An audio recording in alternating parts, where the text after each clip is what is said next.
नाजरीन अस्सलाम वालेकुम। IND टुडे न्यूज में आपका खैर मकदम करते हैं। आइए देखते हैं ये तफसीलात।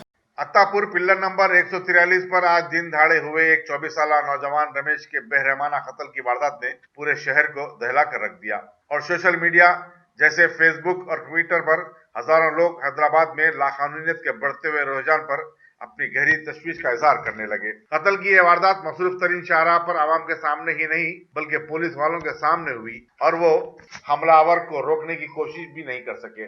राजेंद्र नगर के ACP अशोक चक्रवर्ती ने पुलिस के खामोश तमाशाई रहने की तरदीद कर दी है। वाकयात के मुताबिक जुमेरात बाजार का रहने वाला जय रमेश 2017 में शमशाबाद पुलिस स्टेशन के हुदूद में महेश गौड़ नामी एक शख्स के कत्ल में मुलविस था और राजेंद्र नगर की अदालत में पेशी के लिए जा रहा था।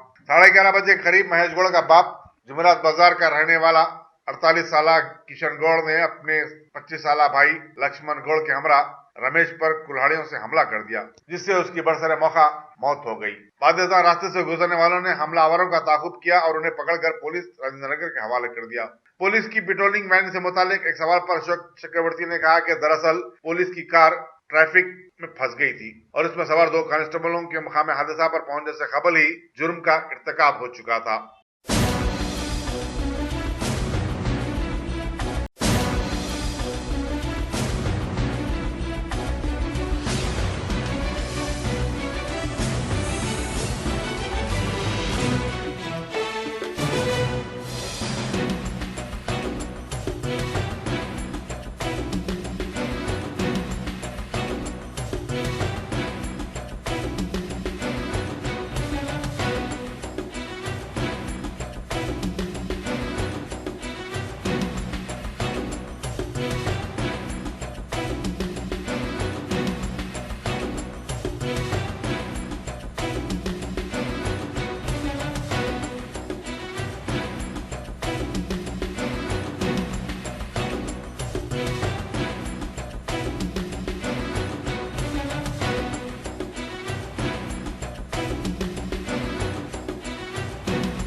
राजेंद्र नगर अत्तापुर पिलर नंबर 140 के पास में मर्डर केस हुआ था। इसमें रमेश बोल के 25 साल का जो शाहनादगंज में रहने वाला आदमी को 2 लोग ने मिलकर मार दिया था।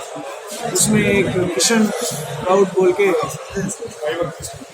एक 2017 दिसंबर 25 को एक मर्डर केस हुआ था शमशाबाद पुलिस स्टेशन में। इसमें जो विक्टिम था डिसीज्ड महेश, उनका पिता जो किशन गौड़ है वो इस केस में रमेश को मार दिया था। ये मेंटली चैलेंज पर्सन है, वो एर्रागड्डा हॉस्पिटल में ट्रीटमेंट भी ले रहे हैं। और दूसरा इनका अंकल भी लक्ष्मण गौड़, महेश गौड़ का अंकल, ये भी इस केस में शामिल था। दोनों को पुलिस ने गिरफ्तार किया है। और जो एक ट्रैफिक कांस्टेबल लिंगमूर्ति वो उधर ड्यूटी में था, वो बहुत कोशिश किया कि जो मर्डर हुआ था उसको नहीं होना बोल के वो बहुत कोशिश किया था। पर उनके कोशिश के बावजूद भी, क्योंकि ये लोग पिया हुआ था और इन लोगों के पास में एक्स भी था, इसलिए रुक नहीं पाया।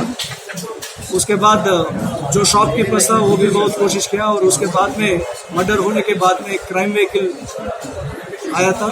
उसमें जो 2 क्राइम कांस्टेबल था वो सिविल ड्रेस में था, वो भी नीचे उतर के वो भी कोशिश किया था, पर मर्डर रुका ही नहीं पाया।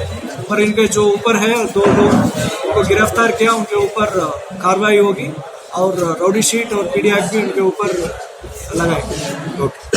अगर आपने हमारे चैनल को सब्सक्राइब नहीं किया है तो आपको यहाँ सब्सक्राइब बटन दिख रहा है, उसे क्लिक करिए और सब्सक्राइब कीजिए और साथ ही साथ बेल आइकॉन को भी क्लिक करिएगा, जिससे कि आपको ताज़ा अपडेट मिलते रहें।